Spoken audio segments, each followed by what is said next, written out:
تو میرے نبی کتنی اونچی پرواز رکھتے ہیں، اپنے رب کو دیکھ رہے ہیں، اور موسیٰ علیہ السلام پہ تجلی پڑی، وہ بھی ان پر نہیں، پہاڑ پہ خر موسیٰ صاعقہ، اور یہاں پردے اٹھ کے آپ کہہ رہے ہیں السلام علیک ایھا النبی ورحمۃ اللہ وبرکاتہ.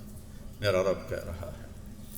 اس علم والا کہتا ہے آپ کی محفل کے لحاظ سے آپ نے فرمایا کفا بالمرء لقیمات یقمن بہ صلبہ، آدمی کے کمر سیدھی رکھنے کے لیے چند لقمے کافی ہیں، اس سے اوپر کام خراب ہے. اما اذا ابا، اگر وہ کہے نہیں یا رسول اللہ میرا تو چند لقموں پہ گزارا نہیں ہوتا، تو پھر ثلث للطعام، معدے کا تیسرا حصہ کھانے کے لیے رکھے، وثلث للماء، اور پھر 1/3 پانی کے لیے رکھے، وثلث للنفس، اور 1/3 خالی رکھے. بیمار نہیں، تقدیر آوے تو وکھری گل ہے، یہ بیمار نہیں ہوتا. حکیم سعید صاحب رحمۃ اللہ علیہ فرمایا کرتے تھے جتنے لوگ پہلے بیمار ہوئے، جتنے آج ہو رہے ہیں، جتنے آئندہ ہوں گے، سب یہ کھانے کی وجہ سے. رکدے ہی نہیں، کھدی جاندن. میرے نبی نے صبح کھایا، شام نہیں کھایا، شام کو کھایا، صبح نہیں کھایا، باسی کھانا کبھی نہیں کھایا. توڑے فریج بھرے پہ ہوندے، اور ڈاکٹروں دے بھی بھرے پہ ہوندے فریج. پھر ہمارے نبی نے صرف ایک دفعہ باسی روٹی کھائی. حضرت ام ہانی کے گھر جب مکہ فتح کیا، حضرت علی کی بہن، تو انہوں نے آپ نے کہا کچھ کھلا دو ان کی دلداری کے لیے، تو ان کے پاس رات کی باسی روٹی تھی. زندگی میں ان کی دلداری کے لیے 2-4 لقمے لیے. آپ تازہ کھانا کھاتے تھے یا چھوڑ دیتے تھے؟ تازہ نہیں ہے تو نہیں کھاتے تھے. صبح کھایا، شام نہیں کھایا، شام کا صبح نہیں کھاتے تھے، صبح کا شام کو نہیں کھاتے. اب لوگوں نے تو ہفتے کے کھانے ڈال کے رکھے ہوتے. یہ پہلے کھانا نہیں، پہلے وہ ہمارے مطلب اپنے گاؤں کی بتاتا ہوں، وہ کھانا روٹی بچ جاتی تھی تو میری ماں تقسیم کر دیتی تھی. انہوں نے جامن تو بعد فریج آ گیا، اسی ویٹ ٹھوکنے شروع کر دیتے. ہو جو قریبوں کو جاتا تھا وہ ہمارے فریجوں میں جانے لگا. اور یہ کھانا خراب کرتا ہے، یہ پروسیس کھانے، یہ جنک فوڈ، یہ ڈرنکس، یہ پیزے، یہ زندگی کو تباہ کرنے والے پروگرام. پیٹ بھر کر، ایک صحابی تھے ان کا پیٹ نکلا ہوا تھا، تو آپ تشریف لائے اور یہاں انگلی ماری، یوں کہا، ایسے کر کے کہا کہ یہ چربی یہاں نہ ہوتی تو کتنا اچھا ہوتا. آپ کو نہیں کہہ رہا،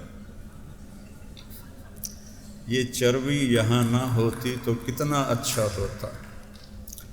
تو موٹا تو مرد بھی کوڑا لگتا ہے، عورت کا پیٹ نکلا ہوا تو اور مصیبت ہے. جس کو اللہ نے نفیس بنایا، حسین بنایا، اس کھا کھا کے اپنی تباہی پھیر چھوڑی.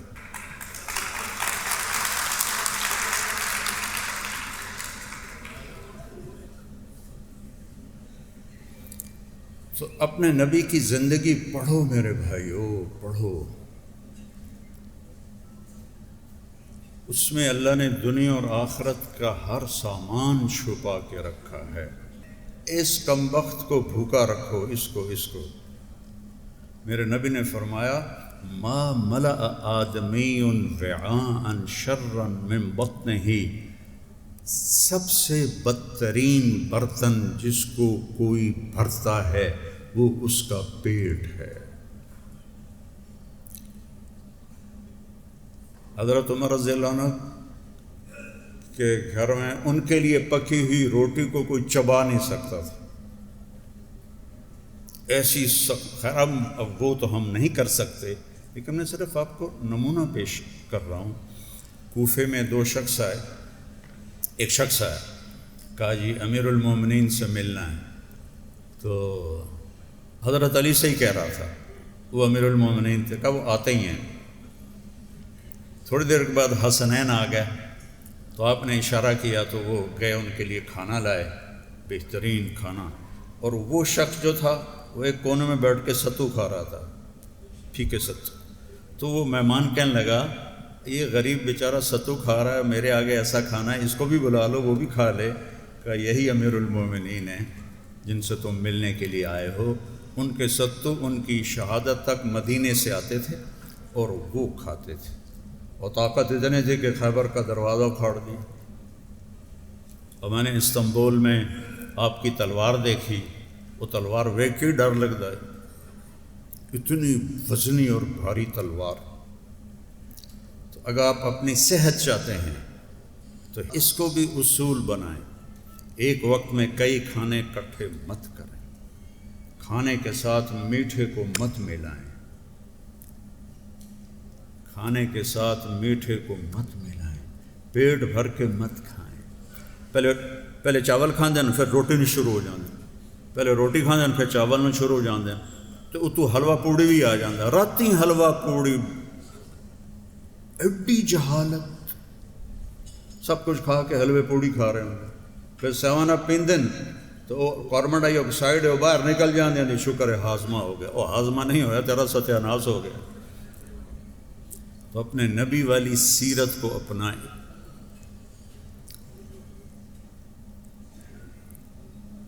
ان ڈاکٹروں کو پڑھنی چاہیے، آپ سب کو پڑھنا چاہیے طب نبوی، جس میں آپ کا کھانے کا کیا معمول تھا. میں نے ایک دفعہ پروفیسر ڈاکٹر عبدالواحد صاحب تھے رحمۃ اللہ علیہ، وہ پرنسپل بھی بنے نشتر کالج کے. تو ان کو میں نے وہ علامہ ذہبی کی ہے طب نبوی، اس میں تھا کہ کس کو کس کے ساتھ نہیں کھاتے تھے، وہ میں نے سنایا. کہنے لگے جو شخص اس پہ عمل کرے گا بس مر جائے گا، بیمار نہیں ہوگا. تو حجامہ بھی ہو اور حجامہ کے ساتھ میرے نبی کی بتائی ہوئی ترتیب زندگی بھی کھانا بھی ہو. میں دبئی میں تھا تو ایک یہ جو غذا کے ماہر ہوتے ہیں نا، کیا کہتے ہیں ان کو، نیوٹریشنل، انڈیا کا تھا، میرا دوست تھا. تو میں گیا تو مجھے ہارٹ اٹیک ہو چکا تھا. تو وہ نا مجھے کچھ چیزیں لکھی، پھر اس کے بعد کہنے لگے آپ نے پانی نہیں پینا کھانے کے دوران. میں نے کہا سنت ہے کھانے کے دوران پانی پینا؟ تو کہنے لگا حضرت معاف کیجیے گا، جو سنت کے مطابق کھائے اس کے لیے پانی پینا بہت ضروری. میرے پاس وہ مریض آتے ہیں جنہوں نے یہاں تک کھایا ہوتا ہے، تو پھر ان کو میں کہتا ہوں کہ پانی نہ پیو، پانی نہ پیو. تو اپنے کھانا، آپ کے کھانے آپ کے مزاج پر بھی اثر انداز ہوتے. ہمارے ملک میں جذباتی پنا ہے، لڑائی جھگڑے، جلدی غصے میں ہو جاتے ہیں، تحمل نہیں ہے، غذائیں خراب ہیں، غذائیں غلط ہیں. اپنے جسم کو بھوک کا عادی بناؤ. تو اللہ پھر حجامہ بھی مفید ہے اور سارے سنت کے طریقے مفید ہیں.